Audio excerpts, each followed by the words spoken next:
living in an artificially induced state of consciousness that resembles sleep. The poor and the underclass are growing. Racial justice and human rights are non-existent. We have been lulled into a trance. They have made us indifferent to ourselves, to others. We are focused only on our own gain. That is their primary method of survival. Keep us asleep, keep us selfish, keep us sedated. Okay, all right, here we go. Welcome to the show. It is Toward Anarchy. I am your host, Michael Storm. Let me get the coffee over here. Let me get the cigar. Maybe one of the last ones. It's tragic. They jacked up the price on my cigars. That's why I smoked them. That and the addiction to the sugar, not to the nicotine. I'm past that addiction. They're these flavored. They're 2 for a pack. They're the kind that most people split open and roll a blunt with. That kind of thing. They're just kind of tasty, and they're cheap.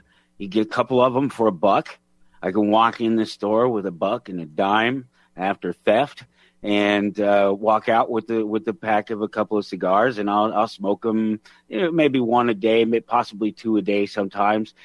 But they just jacked the price up on them, 30%. They went up 30%, a literal 30% hike on them, and it's all and so far it's only the one. I had this interesting encounter in the gas station, a gas station that I haven't been in recently, not the one that I go to all the time, but I was over on that corner, and I stopped and I ran in real quick, and I had my $1 and I had my dime, and I was ready to throw them down and roll out the door, leave a couple of pennies there for the next guy, because it's only 8 cents, the theft around here, in most places.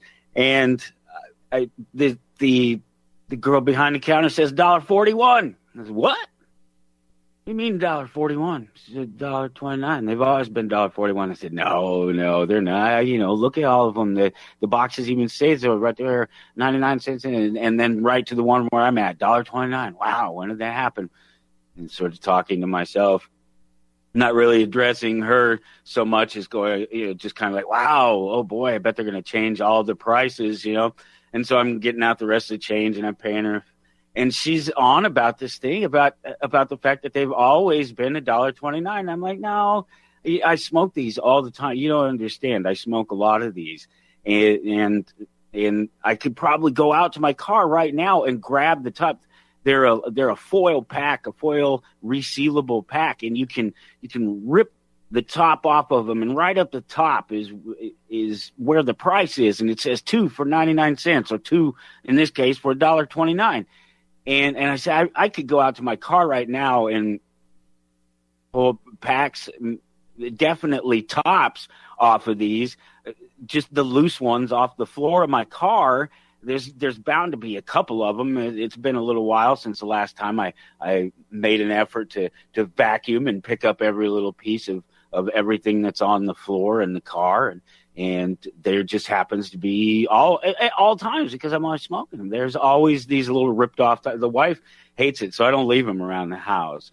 But there's always bound to be a couple of them on the floor in the car, and there was. So I went back in, because she had this attitude, and I was just confused by it. There's no reason to be upset about the fact that I know that the price used to, that they were 99 cents, and that this is about a market thing, and this is about economics, and that's I'm watching the price of something that I enjoy go up, and it bothers me, because not only is it's going to happen to all the rest of them, but they did it to my favorite one first, it seems like, because it's the newest. They probably have a larger stock of the others. This is a limited edition special one. So there's any number of reasons why it's being currently produced at the higher cost, and it's marked, and all of them will go. And this is what's going through my head. I'm just amazed by the fact that this girl is upset about me suggesting that they actually were until recently 99 cents a piece, as if she had some stake in them being any other price, or if it mattered at all in her world. And so I brought these pieces back in it. I purposely, the packages are different colors. And so I purposely held the pieces of the tops of them backwards so she could see that it was the color of the pack that I just bought. And it actually says the name of it, Cherry Dynamite, on the back side of it on there. So she could see that it was actually the pack that I was talking about and not a different flavor. Because that would have been the next argument. And of course, because I was holding them on the opposite side of where the price was, her next argument was, anybody? It doesn't show the price. So I had to turn them around, and I left the store, and I just said to her as I was leaving, there was no reason for you to be upset about that. It was so weird. And then, okay, it's so on the opposite. I go back to my normal store, and the girl behind the counter there goes, I say, I'll take a Cherry Dynamite. She asked me if I wanted one because I'm there regularly, and they know me. So, you want a Cherry Dynamite today? I said, yeah, and give me a chocolate as well. And she grabbed the Cherry Dynamite, and it put them down, and she started ringing them up, and she noted $1.29. And I said, yeah, they raised the price. But she's, I haven't been charging. I've been charging everybody 99 cents. I've been ringing up other packs and throwing that one at them, not necessarily because they'll do that sometimes, especially because they're these foil shiny packs. They don't just ring up on the little scanner thing sometimes. Some of them are easier to read. It's right at the bottom where the pressing occurs and some wrinkling occurs. And so there's any number of reasons why the scanner won't read them sometimes. And so sometimes you'll get 3 or 4 of them at a time if you're not coming back to the store for a while. And they'll do that. They'll just take one of them and scan it 4 times or whatever.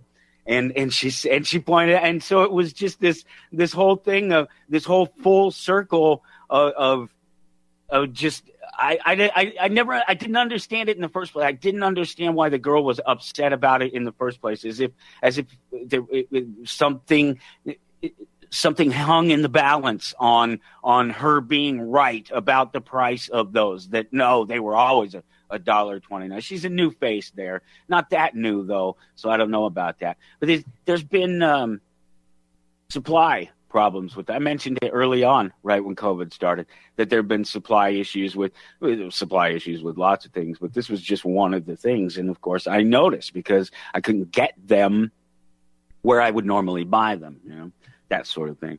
So I had to reiterate that story that had happened to me this week because it was just one of those weird things, and it was so satisfying, and so it just made me feel great when I went back into my store and my place where people pay attention and the clerks are nice and not having a bad day most of the time. I've never had one of them be a jerk to me in that store, so I don't know. She just had a bad attitude that night, and it was just the weirdest thing. I don't understand people as much as I understand people sometimes. It's amazing. Go to towardanarchy.com, and you can see what I have planned for the day. If you have to, jump into the archive. When you're looking for September 20th, you'll see that Chris Hall, he's a former L.A. gang member. He's now a gang prevention consultant.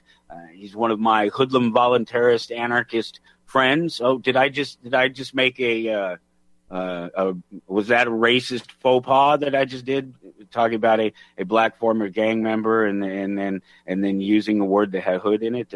I might have pressed some buttons. I might have triggered some people. I'm a bad person. Bradley Thomas, he'll be back on the show here in a couple of weeks. He has this great article. I hadn't seen it yet. I guess it was just the end of August that he wrote this one, so it's been a couple of weeks now that it's been out there.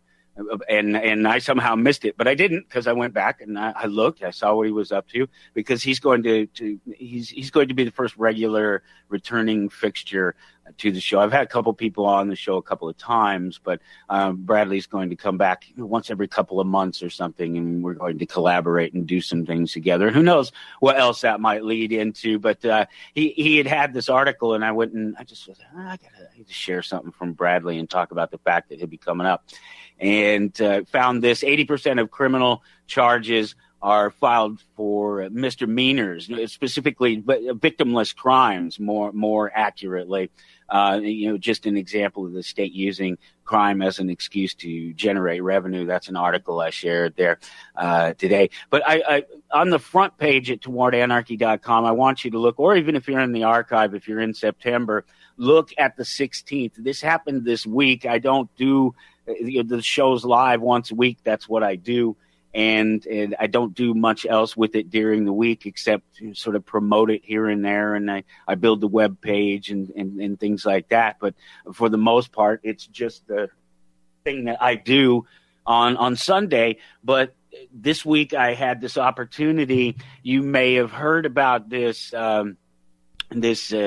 person in Cheshire County, New Hampshire, that is running on the GOP ticket for sheriff of Cheshire County, and her name is Aria DeMezzo, and it's that's pretty big in sheriff world as it is, but actually she is a transgender Satanist, anarchist, or what you might call somebody who triggers a lot of people, even though she's very much aligned with the private property rights and supports the individual right to self-protection and to arm yourself and to arm yourself with tanks if that's what you want. She's used these things that trigger people as a positive to boost her campaign for sheriff. And I had this conversation with her this week, and I had to do it when I had to do it because it was just a simple matter of the fact that she's huge. All of a sudden, she's all over the place, and everybody wants to talk to her. She mentions, I think, at one point during our conversation about the fact that she had done 5 other interviews already that day. And of course, when I'm speaking about these faux pas, I was just being sort of, I had tongue in cheek about the gang member thing and then mentioning a hood. I actually, it didn't take me 2 seconds to misgender her because I'm talking, it's a phone conversation and she sounds like a man over the phone because of, because of reasons. And so it was within seconds of our conversation that I misgendered her right away, and she didn't care. That's what's great about the conversation. The plan is to air that next week. We'll have to air it an edited version because there's some language in there. But there's no content or anything. We don't go on about any of this. She really knocks it out early in the conversation about this and the use of the fact that she's transgender. Fine, whatever. But we don't talk about sexual proclivity or anything like that. And when he talks about Satanism and anarchism, she mentions, am I doing it? She mentions that they're keywords, they're buzzwords. That in fact she's atheist. She doesn't really have any sky god beliefs, whether it be the good guy or the bad guy. She doesn't. And as far as anarchy, she's a voluntarist. She would call herself that more so than necessarily an anarchist, as it were. But has no real plans to want to be the sheriff necessarily, but is prepared to. And so we talk about all of that and whether she would be a constitutional sheriff and things like that. So it's a really great conversation. If you want to skip ahead, there'll be an edited version of it next week on the show. I couldn't bump my guests this week. I'd already spent time rounding them up, and I just hate to do that anyway. And the fact is that there's no reason to do it because the information in the conversation is not dated at all. By the time you listen to it, she'll still be running. That won't have changed. The conversation will still be just as important even afterwards because it's not about the political candidacy or anything like that. It's just what I normally do. It's just another conversation with these interesting people that are doing some things and finding out their position on just the world in question of the things that are popular and why they're popular. And it amazes me the reason why people will do things, and it amazes me why people will follow along with things. And let me mention one more thing. Oh, I have so much to talk about. I have my little page, and there's just a couple of things on it, but there's just so much boom, boom, boom, that's happened this week, and I have some wonderful things coming up. I had, the Aria de Mezzo thing to mention, and then I had to spend some time on that. But then I have this. You remember Matthew Wojtecki? He was a guest on the show. He's an author. It wasn't too long ago. We'll have him back on here in a few weeks. But he reached out to me the other day and wanted to talk to me about promoting his book, either commercials or something like that. And I said, I found the best way to promote the work like that is for you to send me some copies and me to give them away to people. So he's sending me 4 or 5 copies that we're going to give away over the course of the show, and I'll try over the course of the next few weeks, and we'll wait, I think, maybe until the last one. We'll have him on the last week and just talk about the book, and I will have a chance to read it, and we'll get copies out to some listeners, and we'll try to find a way where we can do it, because the show is done live, so I can give it away to some live people over the phone. Ken can take some calls, take a 10th caller or something like that. So we'll do something like that for the live people, but then I want to be able to involve people who are picking it up on the archive and some things like that too. So I have to figure out exactly how I want to do that, but that'll begin next week. We'll be giving away copies of Brushfire, his Matthew Wojtecki's novel, and we'll be talking about that and just promoting that as one of these. I think one of the great ways to reach people through these ideas is through entertainment. I'm not a reader for when it comes to my entertainment, but a lot of people are. Many people are. So much so that I'm writing a book. We'll write it. Yeah, you know how it is with the writers that aren't writers yet until they actually become writers. It's like tick type of way on things a little bit and do that, and it gets you fade away from this other things come along because you're not a writer. It's not what you do. It's hard to do. I've talked about writing before. You want to be really good and really accurate about it. It's not like the live presentation here where it's okay to make mistakes and to be wrong, because I'm not here sort of fact checking every single word that's coming out of my mouth.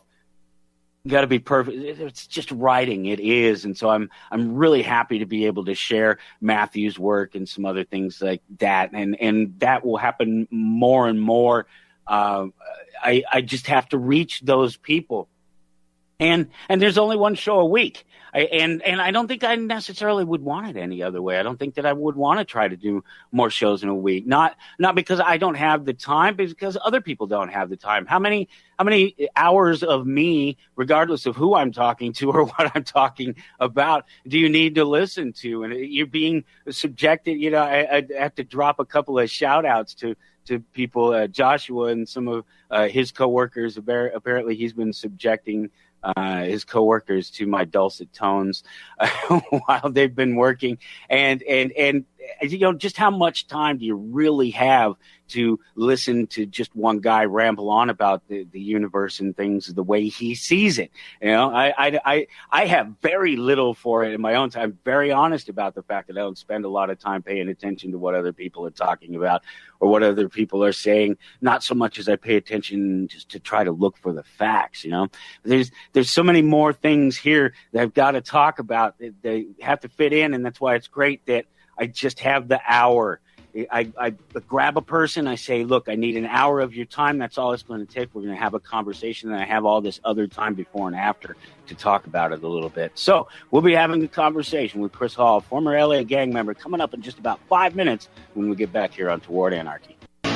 Leah listens all the time. She found the Tanner Cook episode especially enlightening. That they're trying to set a sort of that moralistic, dogmatic approach to any sort of libertarianism or voluntarism, anarchy, whatever it is. So Leah really enjoyed that show, and that's great for me. That hits my heart personally, because Leah and her whole family, I know them. They're real people. Not that you all aren't real people, but they're like, I've had supper with them, and I've spent time with them and enjoyed their company and know them as real individuals. And they were some of the few people who showed up for me back in 2014, when I was violated by the state,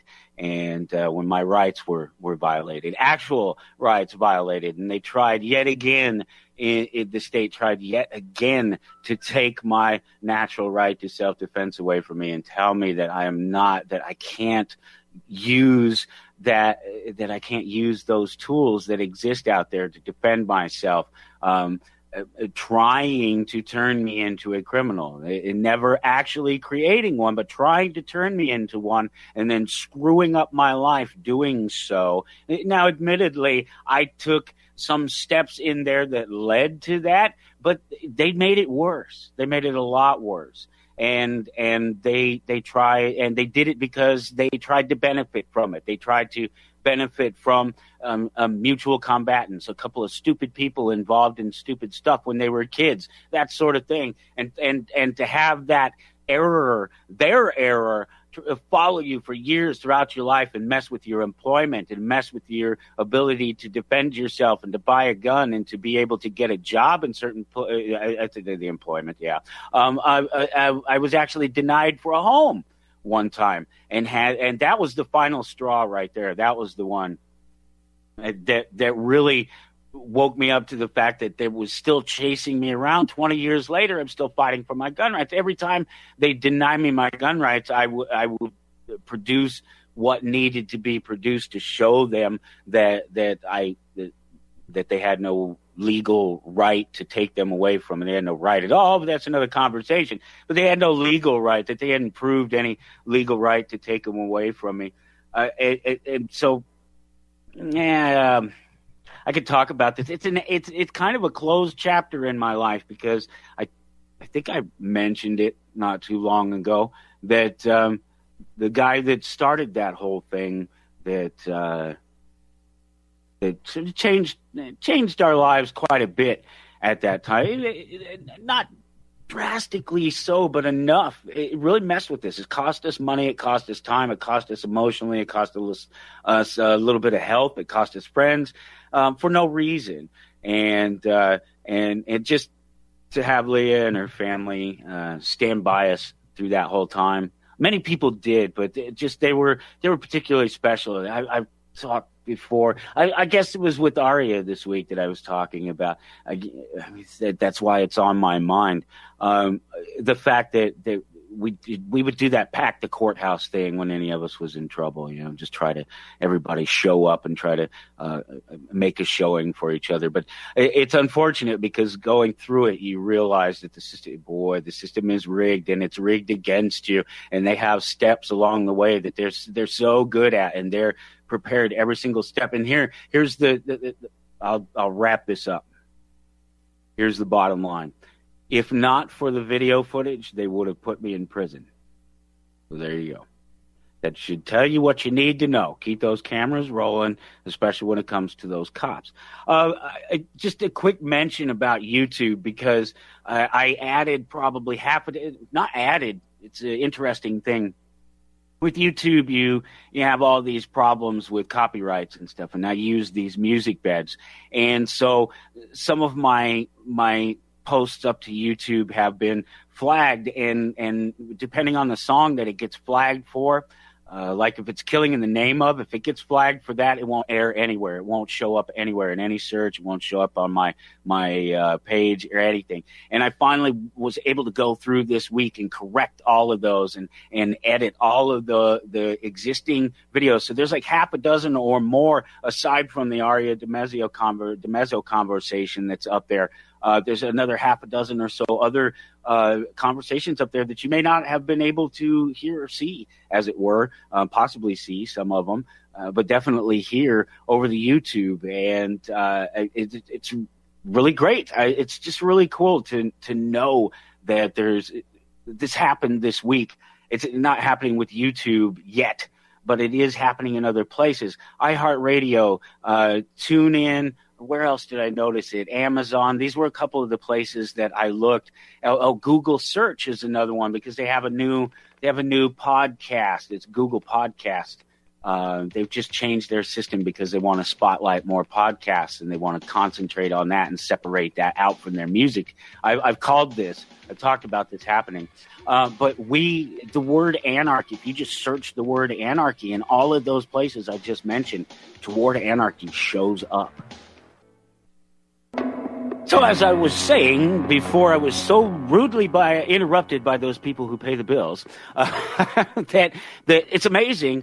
You search the word anarchy in iHeartRadio, Amazon, in their new podcast thing, in Spotify, in Google Search, in TuneIn, any place that's not weighted, where it just produces the results that you search for the word. We're atop this show and ostensibly the network and you, all a part of it, becoming more associated with the word anarchy every single week, every single episode, in a positive way, I think. And it's amazing for me to be able to bring such amazing conversations to you with guests like my guest today, Chris Hall. He's a former gang member.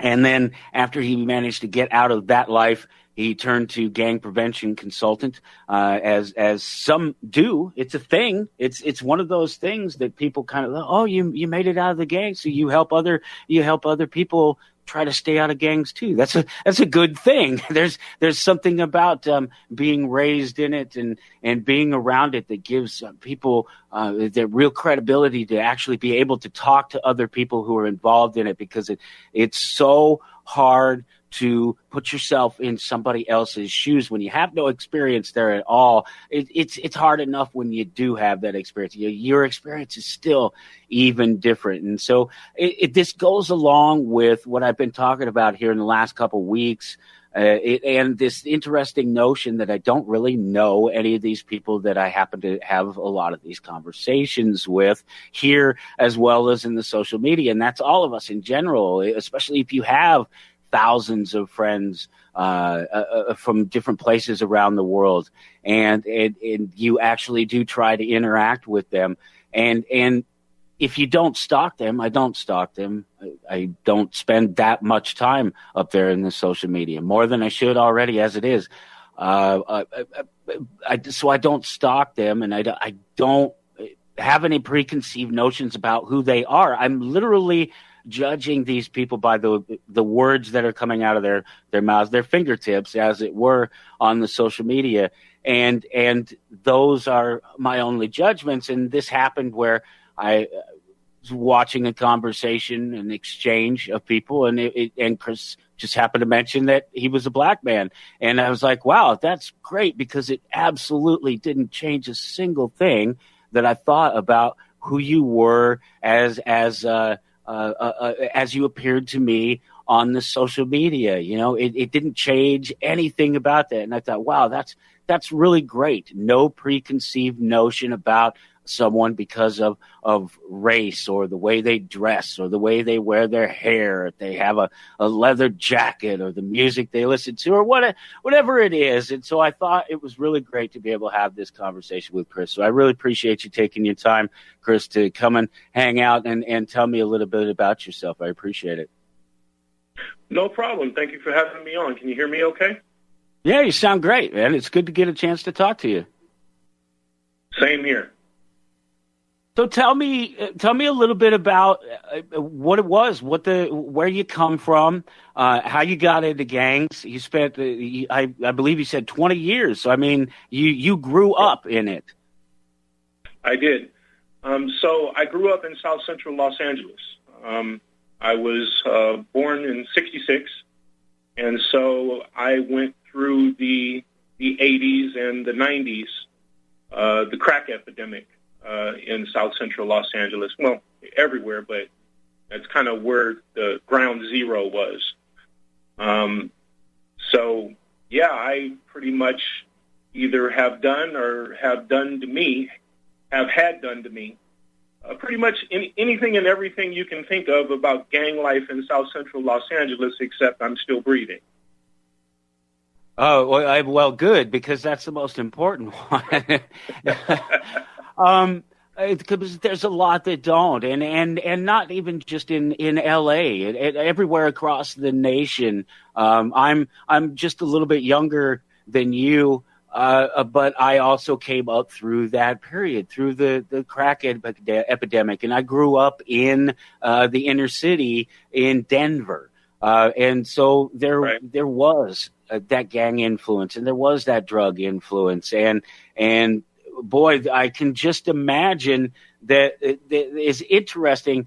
Being here in the middle of America, we're really isolated right now from, I think, the things that are going on and the frustration, and we always were. One of the things that you said, one of the things that you said when we first started talking, or it was in response maybe to one of your posts on the social media, there was that you were joking, but it's true in my case. That inside every white man, there's an inner black man waiting to come out, and I'm one of these white guys that, unlike most of them, I have some style. I have a little bit of fashion sense when I want to, and I have some taste in music. I can carry a beat. I have some of these things, but seriously though, I did grow up with people who were officially real gang members, and I carried a gun myself at a young age and lived on the streets. And so I thought we instantly there had this other connection, even though it was a joke, about the sort of inner black man thing. I spent time and I really had an appreciation for a black culture, and still do in that sense. I'm a fan of classic, gangster rap and things like that. Yeah, and so I don't find myself separated from it. I've always thought I had a pretty good read on what was happening in the inner city, but I don't think that everybody else does. Well, people have different experiences. So, if 5 people experience the same event, you're more than likely going to get 5 different versions of what happened. You may get the who, what, when, where, and how, but when it comes to what they took away from the event, you're going to get 5 different things. So my experience is going to be different from somebody else's experience. It's going to be different from your experience, even though we may have experienced some similar or even the same things. Absolutely. No, and that's why I think it's important to get that, is even people that kind of get it still don't get it. Right. Yeah. Well, it's just because it's a takeaway. Right. I have worked with young folks in trying to get them not so much to not be a gang member, because choices are choices, and people get to do what they want to do. So, I don't try to hammer into people not to do things. I would rather find out why you're doing something. And what I find out is I had my reasons for, joining a gang when I was 10 years old. My reasons were I was being bullied. I was getting made fun of. I'm biracial, so I'm not as dark as many other black folks, which, comes with its own set of challenges when you live, in the hood. People talk about, racism, and when the word racism comes up, people automatically think white versus black. But even within your own culture, there is still bigotry. There is still jealousy. There is still hatred. There is still anger that comes out in all different kinds of ways. And one of the things that I have learned is that most negative responses are based in fear. But in my culture, especially men are not allowed to show fear. You better not ever appear to be scared, because now you not only have a problem with your enemies, but you also have a problem with your friends now. So it comes out as anger. I don't start crying and cower in the corner when I'm afraid. No, I stick my chest out, pull my gun out, and start blasting. So it's a little different way of processing feelings, but the feeling is the same. Overwhelming majority of people that I have spoken to who have either emulated gangs or joined gangs, when you pull aside the curtains and you get to what's real, there's fear. Yeah, that makes sense. And fear about a future that seems bleak, if it seems to exist at all. Fear of the people down the street who sporting a different color shirt or do-rag, or for whatever the excuse is, there's at the core of it is a fear of something. Yeah, whatever. Yeah, right.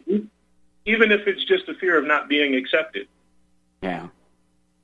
If you grow up in a community where gangs are the dominant group, and you don't accept that, or you don't go along with that, well, I had a saying: either you're going to roll with us, or you're going to get rolled over by us. Yeah, so you go along to get along. Right. You mentioned that you don't try to tell people what to do, and then I guess that's another important aspect. You're also a voluntarist, anarchist, Absolutely. Libertarian. I don't know. Label yourself. I am a voluntarist. I believe that all human interactions should be consensual. Where did you pick that? Go ahead. I was just going to ask, where'd you pick up that particular view, coming out of gangs are they're really a very socialist. They're a very great example of a socialist existence, and in the way you're pressured to stay in them, and it's just the way you're forced to contribute and pay tribute and things like that. It's just, how do you find yourself from there to here? Well, it all started when Barack Obama got elected president for me. Okay. I never delved into politics. I didn't care about politics. I couldn't tell you what the branches of government were. None of that. I didn't care. It had no bearing on my life whatsoever, or so I thought. But when Barack Obama got elected president, I was just as happy as every other black person on the planet, man. I was like, oh, man, they did it. They got a black guy to run the country, right? And so then I started paying a little more attention to politics, and the more I found out, the more questions I had. And the more questions I asked, the more I got told, don't ask those questions. Huh. And then when social media became a thing in my life, from the very beginning, I chose not to put my picture up because it just didn't seem like a good idea, because a lot of the questions I was asking and the ideas I had didn't fit the mainstream. Uh-huh. And I didn't want to, meet people out in public who wanted to fight me because I had different ideas than they did. So, I just started asking questions, and the answers I got back did not satisfy me. So I started researching, I started studying, and then I got interested in history.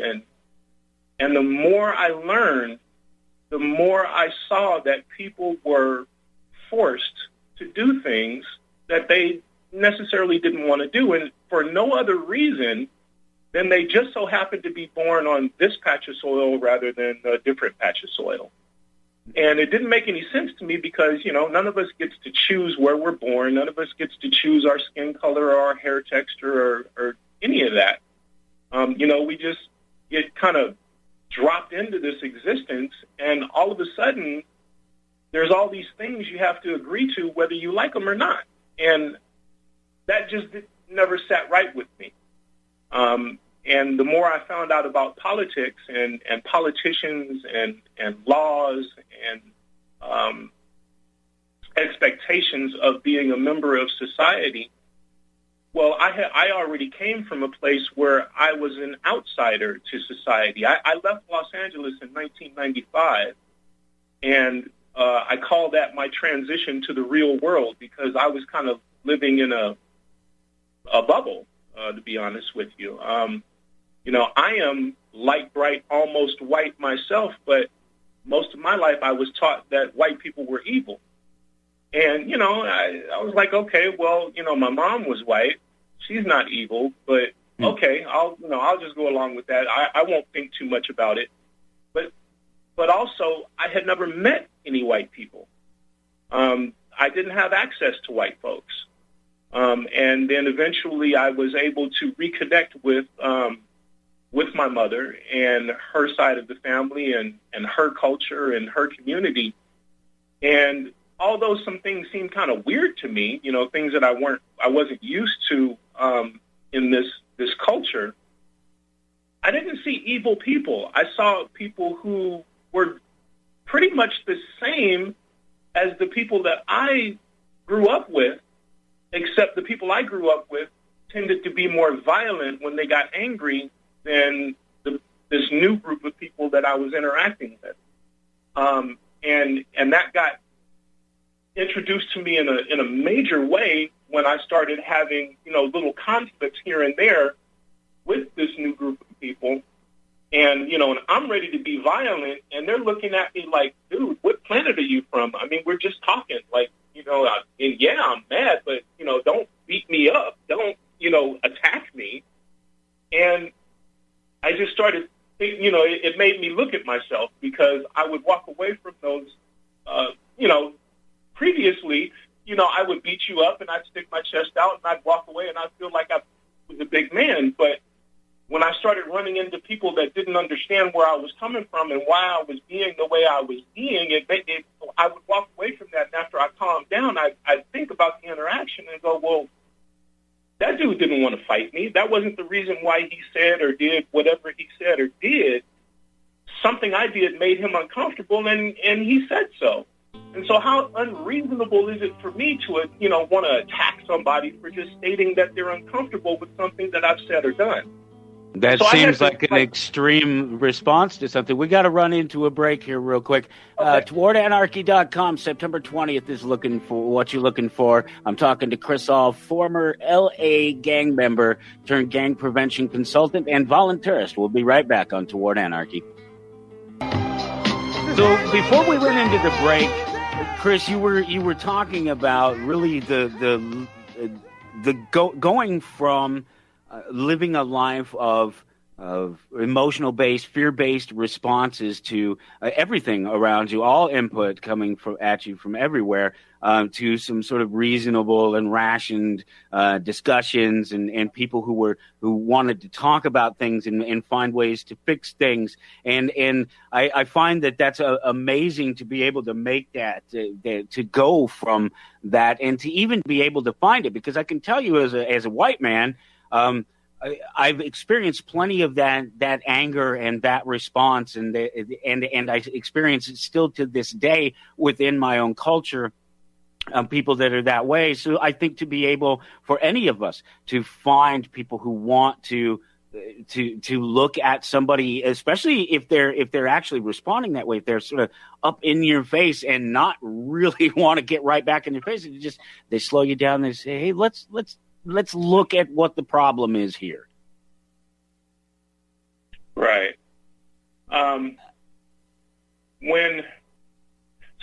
There's a lot of misconceptions about how people work, how the world works, what common concepts that we take for granted, like respect, friendship, love.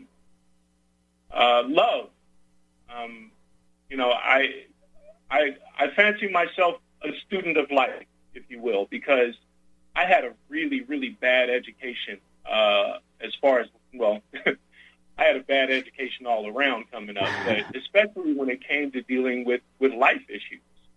My one tool was violence. That's all I had. If I couldn't destroy it, I didn't know what to do with it. And so I would just destroy it anyway. And so having come from that place, what I try to do is challenge people's preconceived notions of what it means to be alive, to what it means to be existent on the planet with, billions of other people.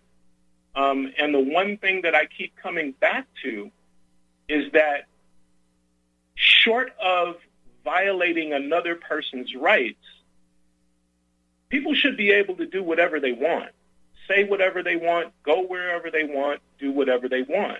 As long as you are not infringing on my rights to do the same, I'm not going to have a problem with you. I may disagree with your ideology. I may disagree with the actions that you take. But if you're not hurting me, if you're not hurting someone else, you have to be free to do whatever it is that you want to do. And so, I was preaching these concepts before I even knew what label to put on them. Sure. I didn't know what anarchy was. I didn't know what voluntarism was. I didn't know what libertarianism was. I had no idea, no education on these subjects. But I knew at my very core that the way that I was brought up and the way that I was taught to resolve problems was wrong. And I not only could I not keep doing that, but I was so easily able to recognize it in other people that I made it my mission to tell them the truth about what I saw and help them process it if they wanted to do something different. And that would, of course, go hand in hand with and be a part of becoming a gang prevention consultant and sort of recognizing in people in general traits or things that you have some experience with, no doubt, absolutely. Right. We're getting ready to go into the top of the hour. It's just a real quick short break, so we'll have to get into after that break, we'll have to get into some of the time that you spent and some of the things that you've experienced while helping people try to avoid gangs. Have you done things like worked with police departments and stuff like that? I tried. I really tried. And you tried. Oh, well, that sets up a great potential conversation. You tried. So there must have been some failure and for some reason. So, yeah, definitely. All right. So that's what we'll talk about as we get back from this break here at the top of the hour. And we'll figure out what tried and what failed. And we got another half hour to go after that. So there'll be plenty of time to fit in anything else. I just thought it's really great to be able to talk about these things in a different voice. It's interesting to have same yet similar, yet different, yet just talking about experiences together. I don't know what happened. We didn't go into our break, so that's okay with me. I don't mind either way. I enjoy having just the conversation, but there we go. Ken's probably super busy. I know he's a busy guy. He works hard there. So we will do this. We'll go into the top of the hour. We'll come back and we'll talk some more with Chris Hall about being a former gang member and trying to work as a gang prevention consultant. We'll be right back on Toward Anarchy. You're listening to Republic Broadcasting Network, because you can handle the truth. We are off into hour number 2, and it's just funny, technical. I just love the whole live presentation so much better than going back and trying to edit and produce something. It's just because I'm just trained. That's what I've done is I just talk. I just talk and I fill the empty space. And if there's quiet, I fill that space. I jump in and I fill that space. No dead air. Can't have it. So I talk until I know something else is going to take over. Go to towardanarchy.com. Click on today's date. It's September 20th. If you have to go through the archive, you'll see I'm talking to Chris Hall. He's a former L.A. gang member, and he's done some gang prevention consulting. And when I asked him about trying to do it with the police, he left us with a potentially interesting topic to have. So welcome back. And tell me about that. What happened? You tried to work with some police, and so it didn't go well? Right. So let me give you a little bit of backstory about my relationship with the police. Please. So when I was growing up and I was involved in the gang lifestyle and I was doing all of these things, as expected, I had a lot of contact with police. And I quickly came to realize that these people were not here to help. They were there to enforce. And a couple of things that I noticed was, if there was nothing to enforce, they did not have a use. And it became very, very clear to me after the 1992 riots in Los Angeles, when the gangs decided to call a truce. You know, if you live there, you know exactly why the truce didn't work. And, you know, it was because of the actions of the police. The police sabotaged that gang truce through and through. They did it for their own selfish means, because the entirety of the LA PD, as well as the sheriff's department, and that it's a complete corrupt, huge gang themselves, and a bunch of small gangs inside that gang. Right. And so, you know, we watched this happen, and the problem is that because there was so many emotions running high, I mean, here you are at a park, at a barbecue and football game, and, you know, now you're face to face with the guy who you know killed your brother. What do? Well, I applaud many of the people who stuck out their hand. There were other people who couldn't handle their emotions, and those were the people that the police capitalized on. They made sure to bring in high-level people who they knew were on the fence or maybe had some issues about the truce because of all, you know, past events. And we watched it fall completely apart because of the actions of the police. So bring that back to the year 2000, when I'm actively doing consulting. Now, my consulting was not just working with youth themselves, but also working with nonprofit agencies to design programs for these kids, because these people had no clue what they were doing. They didn't know anything about the culture. They didn't know why these kids were doing what they were doing.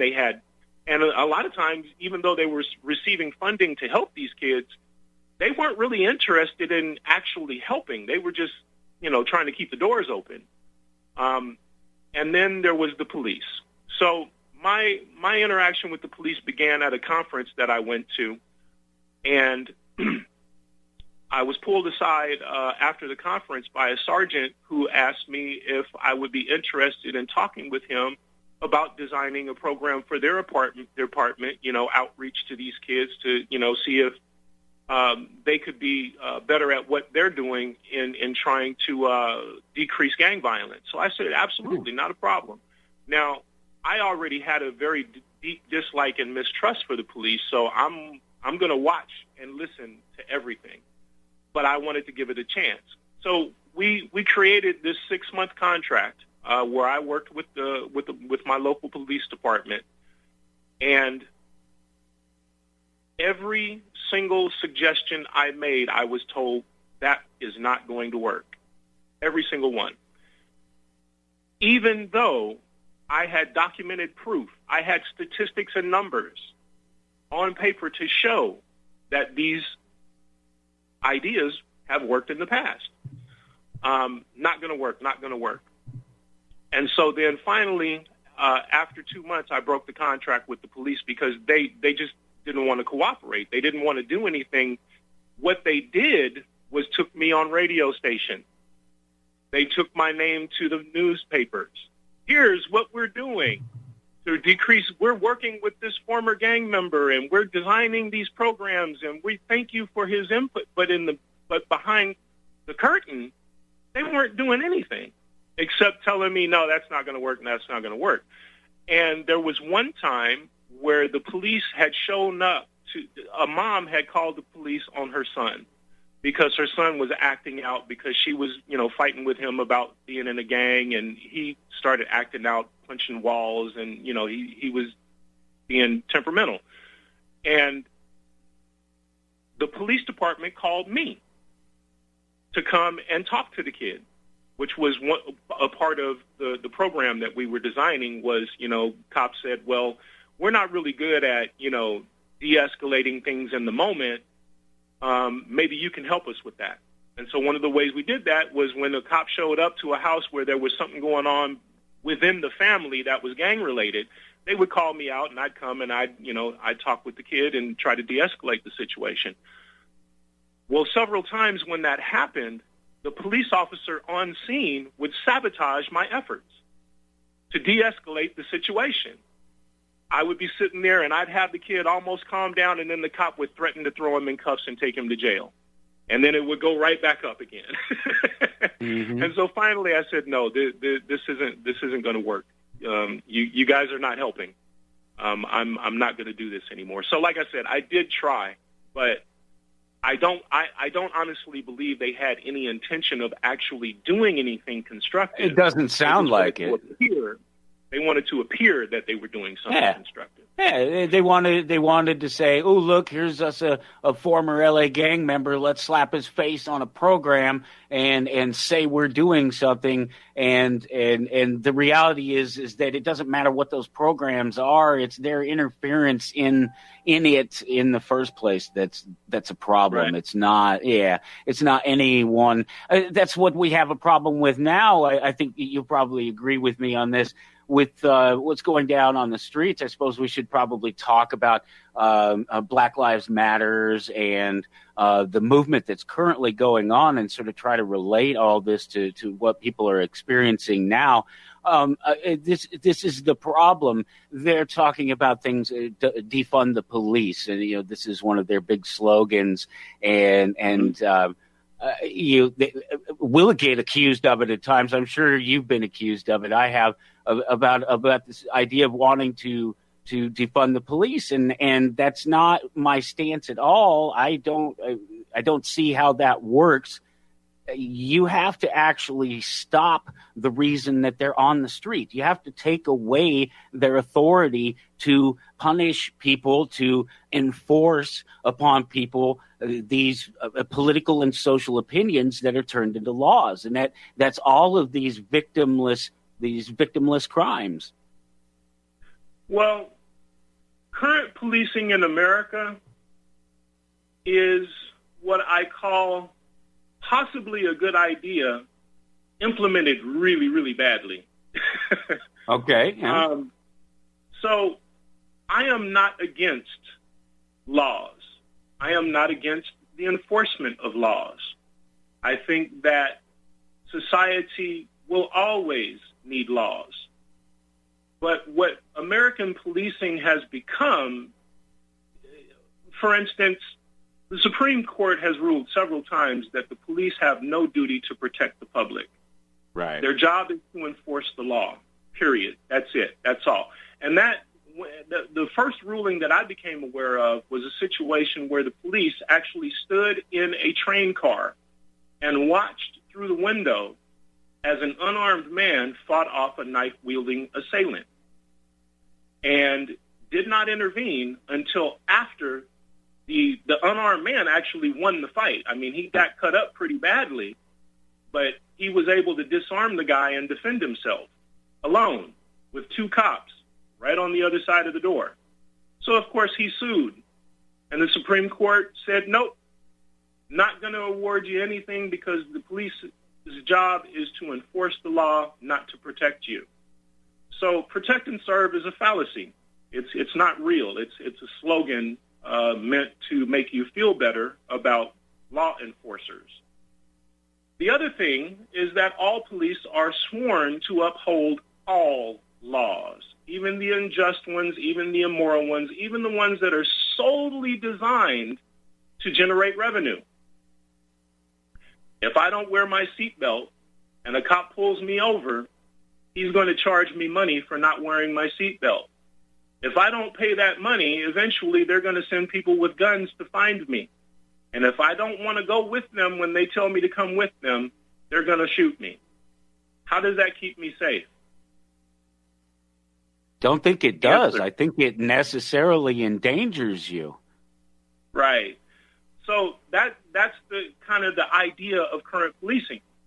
A crime, and this is only my opinion, and it's also an opinion shared by many people, requires a victim. If I am driving down the road and I am not wearing my seatbelt, can we identify who the victim is in that scenario? I can't. No, there is no victim. Now, in the case of where somebody actually harms you or harms your property, I don't have a problem with there being an organization that person can call for help if they're not able to deal with the situation themselves. Absolutely. I don't have any problem at all with that. But that's not what we have. What we have is a system where you make a phone call, some people show up after everything is over, write things down on paper, shrug their shoulders, and maybe shoot your dog on the way out. Yeah. Puppy side. No, it's so sad. 80% of police contact is over these victimless violations that we're talking about. If we just think of taking that away, that the people that will argue for more police or better funding or new programs and new training, as if this hasn't been going on since at least the 60s, let's just say. They say, oh, well, you only see the bad things. Well, then you're only looking at the things that are being shown to you, because there's a whole lot more to it than that. There's a core problem here in what they're doing as a job that puts them in situations where they get to use the excuse that they fear for their life. Right. Well, yeah, I mean, if I'm driving away and you step in front of my car, well, yeah, I guess you're fearing for your life and you can shoot me, but can we talk about the reason why you stepped in front of the car? Yeah. Well, no, we can't talk about that because you just killed me. So, yeah. No, and the other problem with defunding the police as the idea stands now is, and I just heard this on the radio maybe 2 days ago. What's going to happen is, well, first of all, it's no secret that police departments have kind of an IQ threshold. Right. If you are above a certain IQ, you're not really going to make it on the force. They don't want critical thinkers. They don't want people who are prone to make their own decisions. They want people who are trainable and who are, kind of drone-like, who are just going to follow policy no matter what. And what defunding the police as it stands now is going to do is you're going to end up with even worse police on the street than you have now. And this was told to me by a person who is responsible for hiring police. He said, if you take away our money, we're going to have to hire a worse caliber of person and give them guns and badges. Yeah. So, yeah, I don't know about that. But on the flip side, the funding of the police is not voluntary. It is under the threat of violence. If you don't pay your taxes, we're going to take your stuff. If you stop us from trying to take your stuff, guess what? We're going to point guns at you. So those same guns you just paid for. Exactly. So it's a vicious cycle there. Yeah. So I do not agree with the idea of policing as it currently stands. I personally think the private market would do far better than a government-instituted agency because A government-instituted agency has no, you can't hold them accountable. I mean, look at the way it is now. If a cop shoots an innocent person and they get a lawsuit filed against them and they lose the lawsuit, well, the taxpayers pay the lawsuit. So there's no real penalty in that. There's no real. They don't pay for anything. Yeah, and that it's this idea of qualified immunity. That's definitely something that has to go away, no matter what, no matter how things go forward. Whether we can ever get to a point where there's, policing of private property only, and not this idea of we pay this gang to roam the streets and actually create criminals to generate revenue for the state. There's got to be some change, and that would be a good step, taking away the qualified immunity thing. We have to go into a break real quick, and we will come right back here, and we'll wrap it up with Chris Hull on Toward Anarchy. Okay, that's one of those songs that I cannot get. I will forget that we are in the middle of a radio show and just be trying to rock out to that one. If it surprises you, if you're shocked that the police didn't want to work with Chris to create a new influence, a positive influence in the interactions between gangs and inner city street youth with the police, then you're just not paying attention. This is part of the program. The policing is them literally out there looking to create criminals. They're looking to find a reason. There's a big thing. I think I mentioned it. We talked a little bit, just briefly mentioned the fact about the gangs in L.A. And Daryl Gates was just part of, when we're talking about that history in that time period, he was just one of a chain of gangster leaders that all self-anointed each other to take over after each other, and all led to it being as bad as it is now.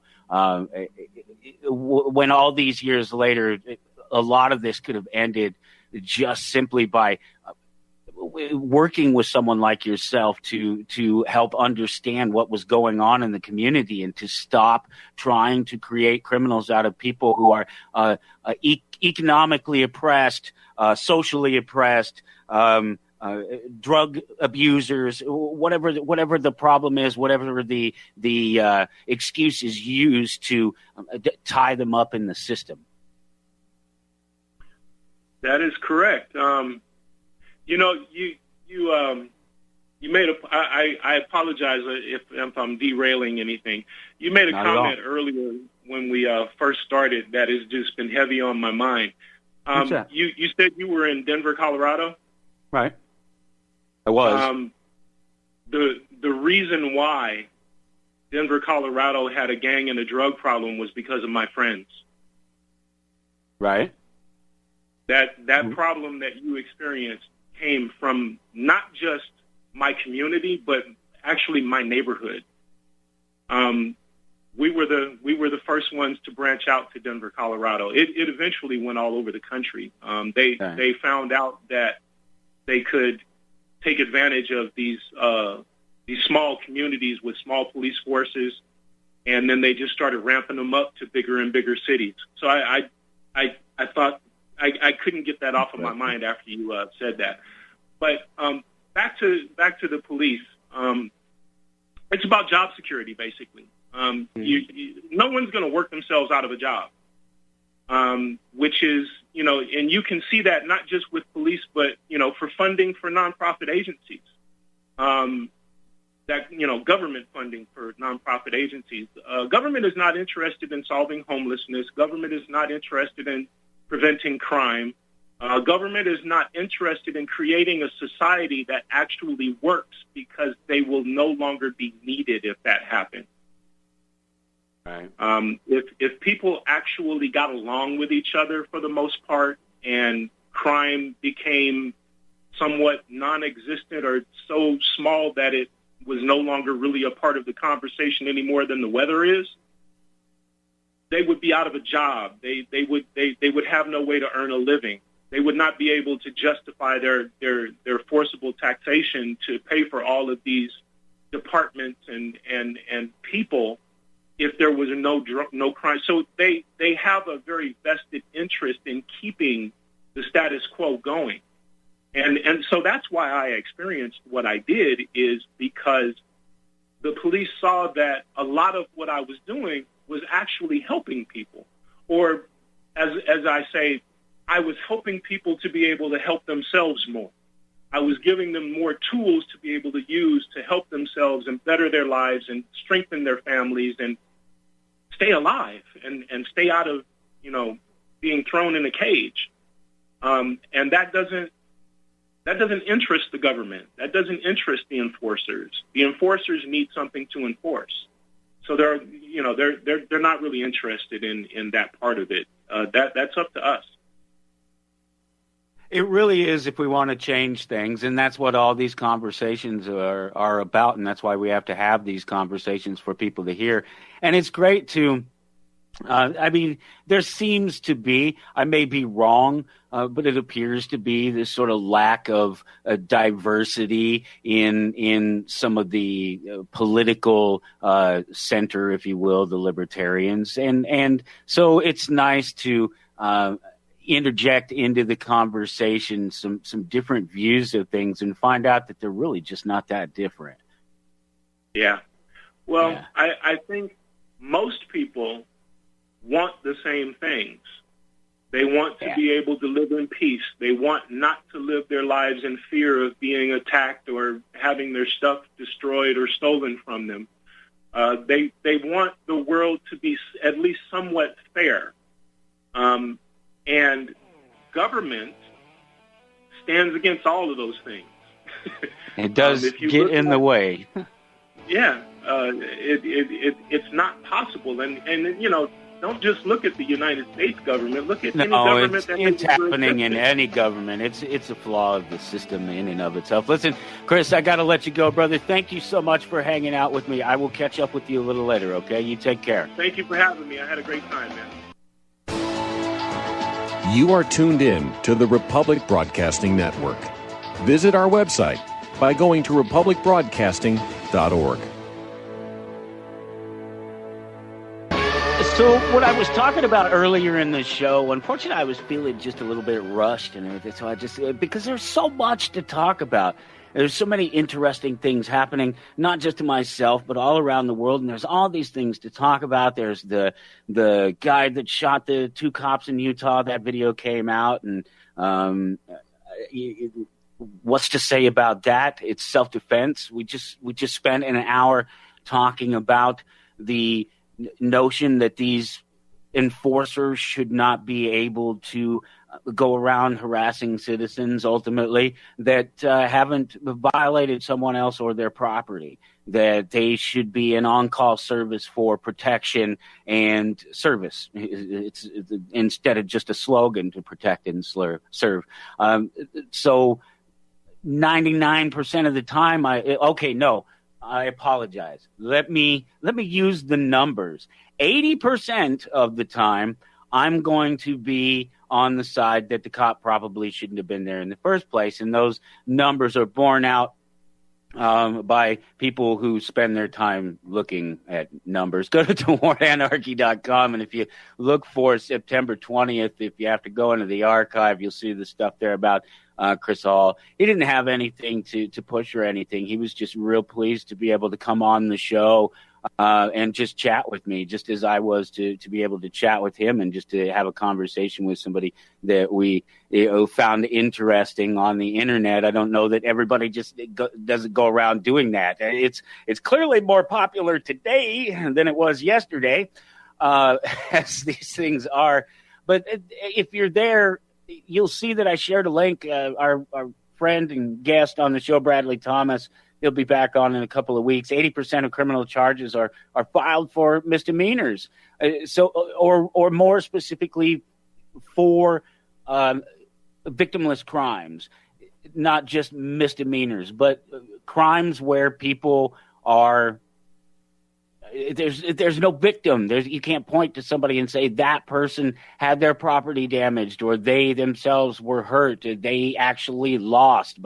And this is Smith Group on looking at different points of criminal charges filed in certain areas over certain times, and with almost 2 million criminal charges, almost 2 million of them.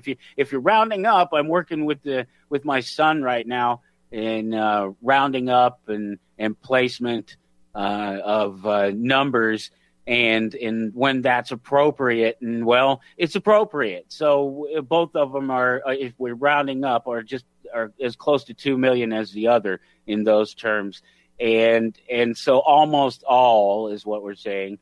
Of these interactions with police are these interactions that boil down to the police looking to justify their job, to enforce some political or social opinion that has been turned into a code which you have then violated. And the commercial code that you violated is how the city generates revenue. They have a price list for the violations of the. It's like you're shopping with the city when you jump out in your car. If you drive over 35, it'll cost you another $150 and a couple points on your license if you drive over 35 in this area. Shopper, buyer, beware.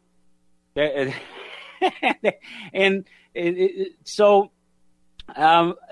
This is the disconnect, right, between what the police are supposed to be doing, who they're supposed to be, what they may have once been, questionably, in our nation, as opposed to what they are now. The reality of them, they're just a gang, and there's more and more evidence that comes out of it every day. Not that there was any lack of evidence to begin with. It's obvious. This is what you do in science. You look at a thing and you analyze it, and you create yourself a Venn diagram, and you figure out what are the things that this thing has in common or what are different. So if we're looking at police and we're looking at gangs, well, they use uniforms and they have symbols and they protect each other and they have blood rituals, infighting and gangs within gangs, and they violate each other, and they have no problem. There's no honor really between them, because, and I say that because you talk about people cross the thin blue line all the time, but no, they don't, because the only time that cops ever cross the thin blue line is when they stand to lose, when they've been caught in something, when they're going down. That's the only. That's what a rat does. It's not what an honorable person defending his actions or defending the actions of his coworkers does. That's a slime ball, a gangster. That's what that is. So police officers can shoot an unarmed team and his dog and face no charges. They can flashbang an innocent man's home and get qualified immunity. They can taser a mentally ill man to death and keep their job. They can execute a man for walking away and rule it justified, but people can't figure out why there are some people that are rioting on the street.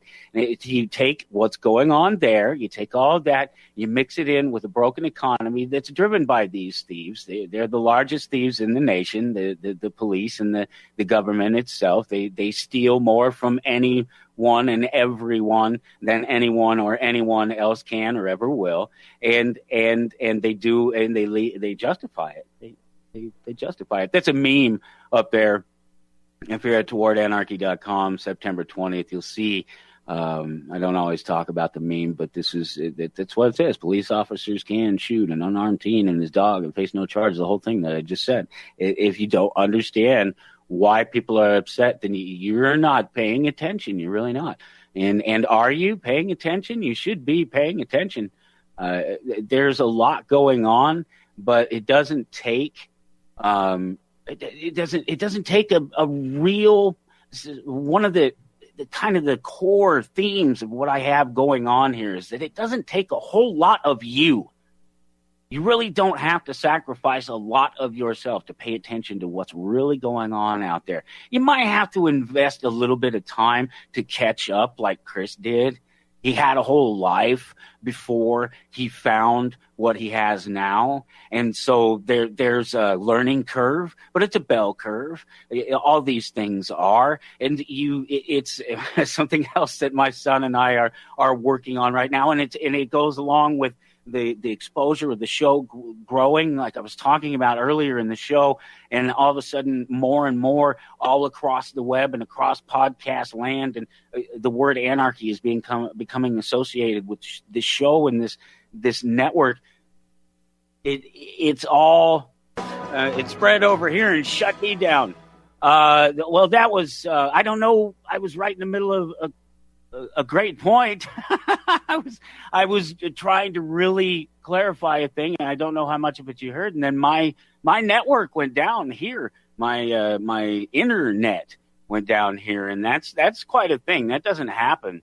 I thought maybe the power flicked off, but usually, even if my computer doesn't shut off, the monitors will, and they did not. So I don't think it was power. The network went down, and I pay a lot of money. It's one of my biggest monthly payments is my network. I have a good network connection, and I pay for it. So it's surprising for it to actually go down like that. But it did manage to come back up. It appears that we're back, and producer Ken worked his magic, so we're here. The point that I was trying to make is probably it was already on the, I was already struggling to make it the right point and to tie it all together. And the reality of what Chris experienced and being able to choose just to be experienced, to experience something different, to experience some new ideas and choose to be a different person, and to know even years before you ever taught the language that that's the way you're supposed to be, and that if you could put a name on something, if you could put this is me, if I could put a name to something, I would call it anarchy. That position, that place that we live in every single day and every single second of every single day. So there's not a problem. I don't know. So many people just struggle to just be. It's weird, the things that it's weird, scary, and just kind of, it makes you feel for people and wonder if you're an empathetic person, and I don't mean in that psychologically crazy. I know that there's an argument that empathy is not all it's cracked up to be, but let's take the positive side of it. And if you actually feel for other people and try to understand who they are and maybe put yourself in their shoes, as it were, a little bit, try to imagine being them. I mean, I do that with people and places and things. I don't know. It comes with an imagination. Somebody was talking to me about not lying to children, about letting them participate in like fantasy, and they believe in unicorns or something like that, and believe in like having an imaginary friend, and was suggesting that was a bad thing, and that you're lying to children, and I just don't see it that way. I see imagination. I see being able to think outside normal channels, as it were. I don't know. That's another thing that comes with you knowing yourself and getting into yourself. It's like, ooh, do we have to talk about this kind of thing where we all have to know ourselves and know our inner demons and know why we're bad so that we can be really good?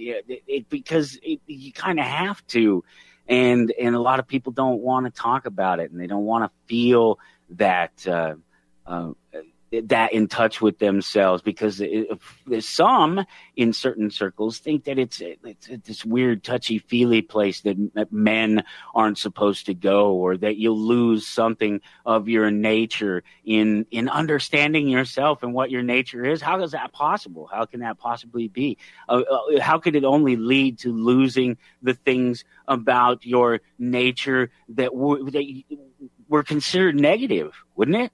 Isn't that how that works? Isn't introspection? This goes back to a topic that we had for a little while that I was just on this kick because people were talking about this idea that they didn't have an inner monologue, that they don't have a voice that talks to them in their head. And I don't mean in that crazy sense, although the guy with the axe over there in the corner says some different things every occasionally, and whatever. We just keep him in the corner. That's why he's in the corner. No, seriously, a voice that questions what it is that you're saying and what you're doing at the time that you're doing it. And hopefully a split second before you do it to give you time to decide whether or not it's going to be the thing that you hang yourself on. So many times when you're making these snap comments and decisions and acting on emotion and acting on fear, like we were talking about earlier with Chris, letting these things take over instead of knowing yourself and learning what those things are in you and what triggers those things in you. How is that ever going to be a bad thing? I know that somehow has become sort of the pussification of America, particularly men, and sort of the derision of Western culture. But you know that I'm not going to, I'm a participant in Western culture. I'm in it. I'm even in some small ways a part of it. And I participated, and I'm not going to sit here and draw oversimplistic conclusions about the reality of all of those things just to make a point about my feelings. And I think that so many people, so many times that's what's going on, especially if you're talking about politically, emotionally driven people. The death of RBG this week. Did you see some of these crazy people that just turned on their TikTok or their Twitter or whatever it was and started screaming at their phone, and just these short-haired psycho Karens, I guess. Woo, boy, man. Let it out. Get it out of your system, crazy lady, but maybe not behind the wheel. Why was every single one of them behind the wheel of a car when they decide to go emotionally insane? Is it the safety of inside the car? Like nobody else is going to hear them. It's like their own studio. You get away from everybody. My wife has that when she's having to teach the kids via the Zoom. She's like, everybody has to leave. You guys can't be anywhere near the studio when I'm doing this, when I'm on. I don't want people hearing me. And I'm not that way. Anybody could be around. I don't have that same problem talking to people or being heard. I guess maybe that's what it is. They're screaming into their phone like that in the cars. It's like their own safety of their own little studio. It works for them, I guess. So the plan is next week, if I can even figure out where I was, I had to shut everything down because you have to start over and make these connections again and get yourself a fresh connection and just to be sure that everything functions. Weird things happen when you disconnect from all these things. I don't even want to. It's just too much.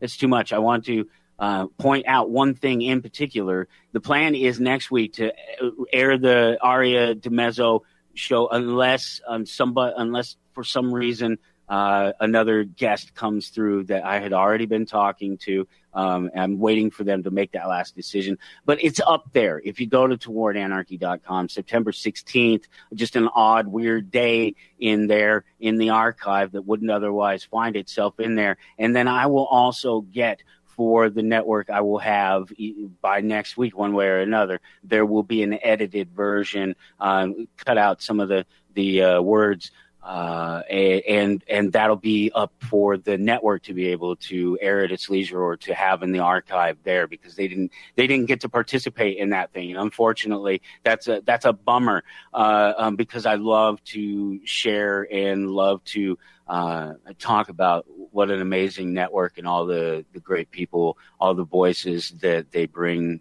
across to the entire world and the impact that it's having. And this next level thing that I'm looking at here that's been on the back of my mind, that's got me racing, and it's just got the brain scattered a little bit, but it's scattered for good reasons. And it's because we're reaching people, and there's a potential to impact and change some lives, and that's pretty cool, and you get to be a part of it. And I thank you, and we'll see you next week. I'll still be live, even though the interview will be recorded. I'll still be live next week right here on Toward Anarchy. Take care. This is RBN, the Republic Broadcasting Network.